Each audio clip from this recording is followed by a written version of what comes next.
Syukur kepada Tuhan, kita boleh ada di tempat ini walaupun cuma beberapa kepala, tidak seperti tadi malam. Maklum karena cuaca juga, atau mungkin diserang lemak-lemak ya. Sudah kita konsumsi tadi malam, sehingga ya sebenarnya secara manusia, saya secara pribadi juga lebih enak tidur ya. Lagi sambil putar musik dengan cuaca yang seperti ini. Tetapi karena kita merasa bahwa ada banyak berkat Tuhan yang telah kita alami, apapun itu patut kita bersyukur dan patut kita hormati, hargai, sehingga kita boleh ada di tempat ini pada saat ini. Bapak Ibu, mari kita buka Alkitab kita di dalam Lukas pasal 2 ayatnya yang ke-10.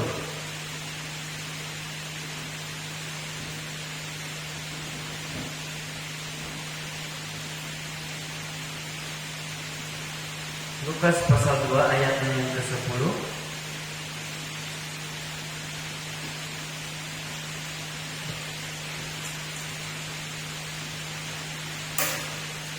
Kalau sudah menemukannya, mari kita baca bersama-sama. 1, 2, 3. Lalu kata malaikat itu kepada mereka, jangan takut, sebab sesungguhnya aku memberitakan kepadamu kesukaan besar untuk seluruh bangsa. Bapak Ibu, tema kita, Yesus datang untuk membawa pemulihan bagi umatnya. Tetapi saya ambil lagi tema kecilnya, blessed to blessing ya. Diberkati untuk memberkati, dipulihkan untuk memulihkan. Jadi berkat itu tidak sekedar untuk kita nikmati saja ya. Pemulihan itu tidak sekedar Tuhan memulihkan hidup kita, tapi dia punya tujuan supaya saudara boleh menjadi saksi, supaya saudara boleh juga bercerita kepada orang bahwa saya punya Tuhan yang luar biasa. Kalau dulu saya jauh daripada firman-Nya, hidup saya tidak tenang, tidak damai, ada banyak hal-hal pencobaan yang rasanya saya hampir putus asa. Tetapi setelah hidup di dalam Tuhan, ada banyak anugerah Tuhan, berkat Tuhan melimpah dalam hidup saya. Kata berkat di dalam Alkitab, ada kanon Alkitab dan kamus Alkitab, dituliskan sekitar 400 kata. Dalam King James Version atau dalam ada terjemahan bahasa Inggris ya, namanya KJV ya, dituliskan sebanyak 600 kata. Bapak Ibu, kalau setiap hari kita katakan bahwa Tuhan memberkati engkau, Tuhan memberkati engkau, Tuhan memberkati engkau, 400 kata itu lebih daripada setahun ya, sebab satu tahun cuma 360 hari. Bayangkan, saya dan Bapak Ibu Saudara sekalian, Tuhan dari sejak mulanya, dari sejak awal penciptaan bumi ini, Ia terlebih dahulu menyediakan apa yang kita butuhkan. Karena Ia berpikir, Dia sudah tahu bahwa kelak manusia itu akan membutuhkan itu. Tapi yang menjadi pertanyaannya, kenapa orang susah sekali untuk memberkati? Apakah karena belum merasa cukup? Apakah karena kita tidak bersyukur?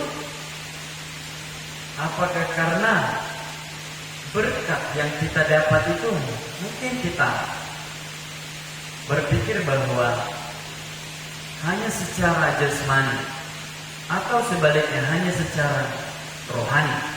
Atau pernah kita berpikir bahwa berkat yang kita dapat itu karena hasil jerih lelah kita? itu karena usaha kita, atau di dalam pikiran kita berkat itu terlalu kita batasi, sehingga kita memikirkan bahwa belum waktunya, belum cukup, belum saatnya. Firman Tuhan ini mengajarkan kepada kita, Bapak Ibu, malaikat Tuhan yang diutus kepada gembala-gembala, orang yang tersingkir, ya, kalau pekerjaan seorang penggembala domba di Jawa itu suatu pekerjaan yang, ya, mungkin saat ini hampir mirip seperti pembantu, ya. Masih lumayan saya kira secara pribadi yang BHL sekarang. Ya. Kalau para penggembala domba, Bapak Ibu, kalau saya lihat di Jawa, mereka baru dapat kalau, ya, domba yang mereka pelihara itu punya anak. Tapi kalau tidak, malahan mereka nantinya kalau mereka tidak sukses atau mati induknya, mereka akan tanggung, berutang. Gembala ini diperhatikan Tuhan, Bapak Ibu, sehingga yang mengutus malaikatnya katakan kepada mereka, jangan takut, sebab sesungguhnya aku memberitakan kepadamu kesukaan besar. Di dalam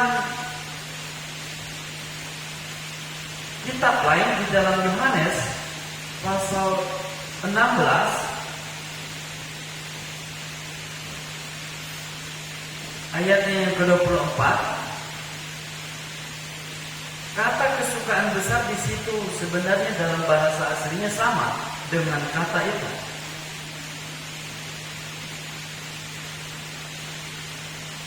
Dikatakan di sana, Yohanes pasal 16 ayat yang ke-24, sampai sekarang kamu belum meminta sesuatu pun di dalam nama, mintalah kamu akan menerima, supaya penuhlah sukacitamu. Ya, terjemahan bahasa Inggrisnya komplit. Tidak ada sesuatu pun celah, tidak ada sesuatu yang kurang. Apa yang Tuhan berikan itu sempurna adanya. Dia tahu bahwa berkat yang Dia sediakan itu bagi kita akan cukup. Sebab itu jangan khawatir tentang hidupmu. Jangan takut tentang apa yang terjadi esok. Jangan khawatir tentang masa depanmu. Bahkan hidup kita sehari-hari. Karena Tuhan menjamin hidup kita, sukacita kita di dalam Tuhan. Pendeta Bill Mekova berkata bahwa, dia berkata, kalau fokus kita hanyalah Tuhan, maka begitu sederhana sebenarnya kita untuk mendapatkan sukacita. Tetapi kalau fokus kita untuk mendapatkan harta kekayaan, maka pencobaan, ya, khawatir itu dan sukacita itu akan berkurang dalam hidup kita. Kalau hanya fokus kita di dalam Tuhan, saya percaya begitu simpel, Bapak Ibu. Apapun yang terjadi, syukur kepada Tuhan. Besar rahmatnya, tak habis-habis kasih setianya, selalu baru setiap hari. Diberkati untuk memberkati. Ada sebuah kisah nyata di dalam buku yang dituliskan Bapak Ibu pada tahun 1961 sampai 1989 di sebuah kota yang terbagi menjadi dua, yaitu Berlin Barat dan Berlin Timur.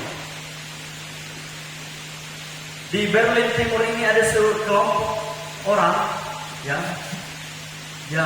tidak memiliki agama. Mereka ini adalah kelompok komunis dan sangat benci dengan kelompok Berlin Barat ini. Dan mereka sepakat kelompok ini untuk menodai atau menghina Berlin Barat, sehingga mereka berdiskusi apa yang kita perbuat untuk mereka, Bapak Ibu, ada sebuah bak sampah, truk sampah yang biasanya mereka pakai untuk pembuangan sampah. Dan seluruh sampah rumah tangga mereka, Bapak Ibu, dimasukkan di dalam truk itu, lalu mereka sepakat untuk mengirimnya kepada Berlin Barat. Setelah masyarakat Berlin Barat menerima itu dengan sukacita, lalu mereka membalaskan dengan penuh truk itu dengan bahan makanan, ya, dengan bahan pokok makanan yang siap saji. Jadi Bapak Ibu, sebelum mereka mengirim itu, mereka menuliskan di truk itu, setiap orang yang memiliki, ia harus memberi. Jadi saudara, ketika makanan itu dikirimkan ke Berlin Timur, mereka sangat bersuka cita dan memikirkan kembali, kenapa Berlin Barat membalaskan dengan kebaikan? Apa yang terjadi bagi mereka? Dan mereka membaca tulisan itu, setiap orang yang memiliki, ia harus memberi. Artinya saudara, kalau kita hanya memiliki sampah dalam hidup kita, kalau Tuhan bilang engkau harus memberi, maka sampah itu akan keluar dalam hidup kita, maka kita akan memberinya bagi orang lain. Sampah tentunya tidak menjadi berkat. Kalau yang kita terima adalah kepahitan, lalu kita bagikan bagi orang lain, tentunya yang ada adalah kritikan, iri hati, benci. Setiap orang yang dia temui, dia kritik. Setiap orang yang dia temui, dia ada iri, tidak suka. Tetapi kalau yang kita terima berkat daripada Allah, sukacita yang Tuhan beritakan pada pagi hari ini, setidaknya saudara, walaupun kita tidak bisa berbagi tentang materi, tetapi mungkin kita menyapanya dengan senyum. Selamat pagi Pak, selamat hari Natal Bu, Shalom. Tetapi orang yang hanya menerima sampah setiap hari, saya percaya Bapak Ibu, sepanjang perjalanannya, ya, mengeluh, menggerutu, tidak ada sukacita, susah senyum, karena dia memandang bahwa berkat yang Tuhan berikan itu bukan seperti firman Tuhan, terlalu ia batasi. Jadi Bapak Ibu akhirnya menyesal. Berlin Timur ini, ternyata selama ini kami hanya menyimpan kepahitan, menyimpan sampah di dalam hidup kami. Bagaimana supaya kita diberkati oleh Tuhan Bapak Ibu Saudara? Mari kita buka Alkitab kita di dalam Yohanes pasal 15. Ayatnya yang pertama sampai ayatnya yang ke-7.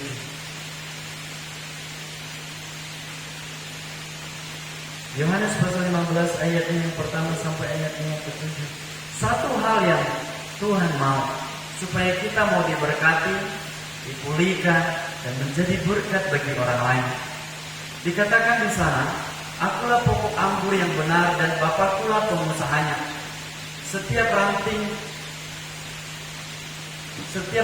padaku yang tidak berbuah dipotongnya, dan setiap ranting yang berbuah dibersihkannya, supaya ia lebih banyak berbuah.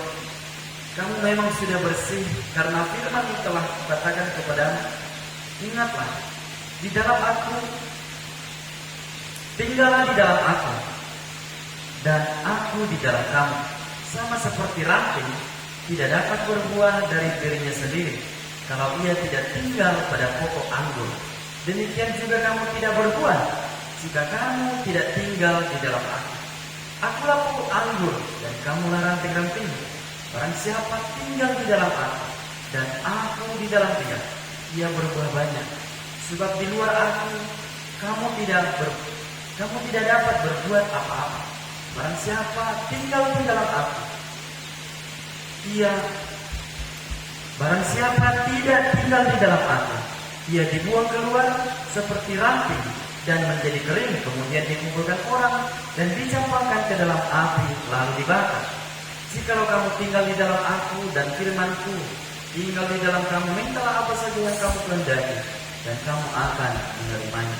Saudara, firman Tuhan mengajarkan kepada kita, Tuhan memberikan kebebasan bagi saya dan saudara. Ya, firman Tuhan berkata, setiap orang yang percaya kepada Aku, ia telah pindah dari maut ke dalam hidup. Jadi siapa yang tinggal di dalam Kristus, ia adalah ciptaan yang baru. Yang lama telah berlalu, sesungguhnya yang baru telah datang. Jemaat Tuhan, kalau Tuhan katakan tinggal di dalam Aku, ini hanya sebuah tawaran bagi saya dan saudara. Pilihan di tangan kita. Janji Tuhan berkata, kalau kita tinggal di dalam Tuhan, hidup kita seperti yang Tuhan mau, Dia akan membersihkan hidup kita. Cara kita berpikir, cara kita berbuat, sehingga kita berbuah banyak. Tapi ingat saudara, setiap orang yang di luar Tuhan, dia katakan bahwa hidupnya suatu kelak akan menjadi seperti ranting yang telah dipotong dari cabangnya. Itu tidak akan bertahan lama. Suatu saat akan menjadi kering dan tidak berguna. Jadi saudara, kalau orang yang belum merasa diberkati, belum cukup, pasti susah untuk menjadi berkat.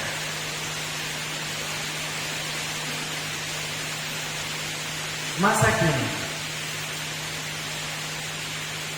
menentukan masa depan kita. Tetapi masa kini dipengaruhi oleh masa lalu kita. Jadi masa kini, Bapak Ibu, masa untuk kita mendapatkan pemulihan daripada Tuhan.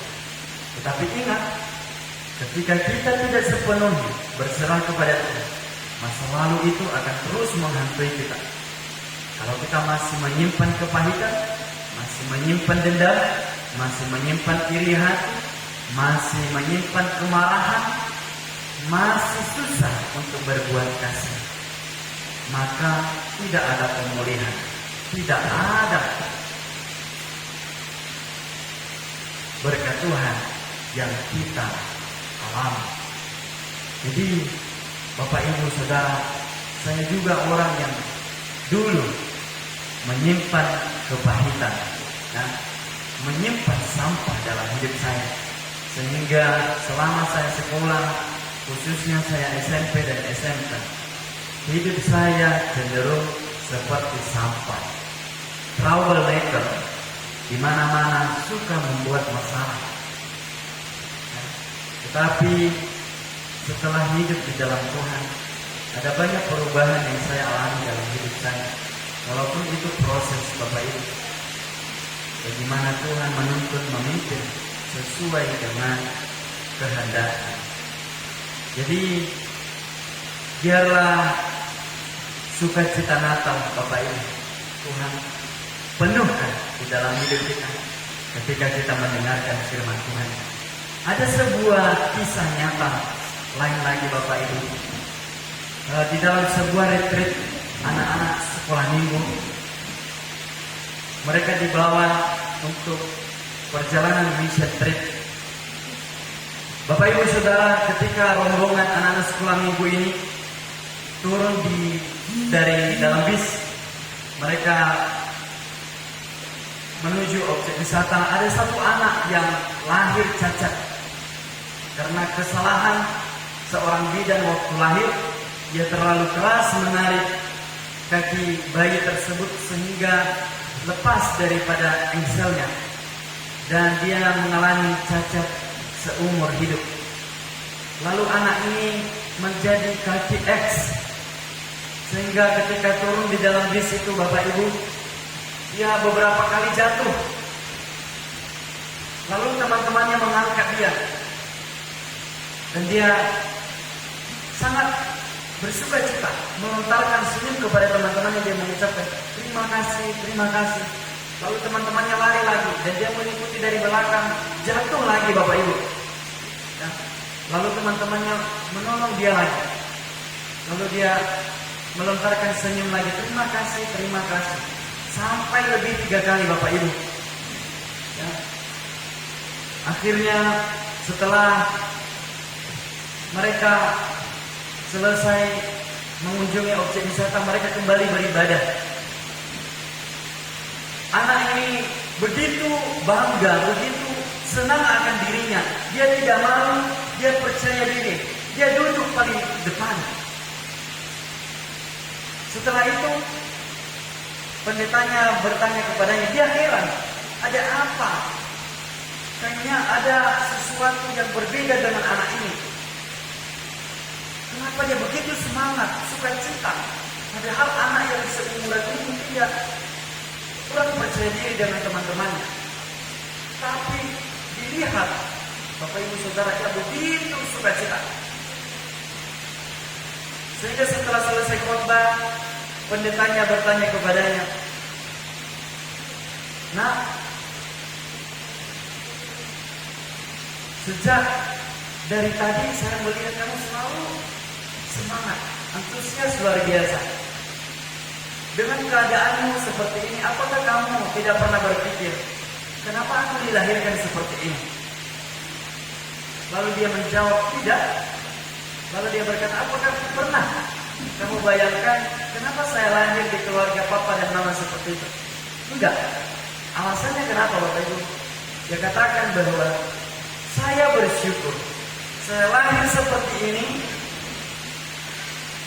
Orang tua saya menerima saya apa adanya, bahkan mengasihi saya lebih lagi.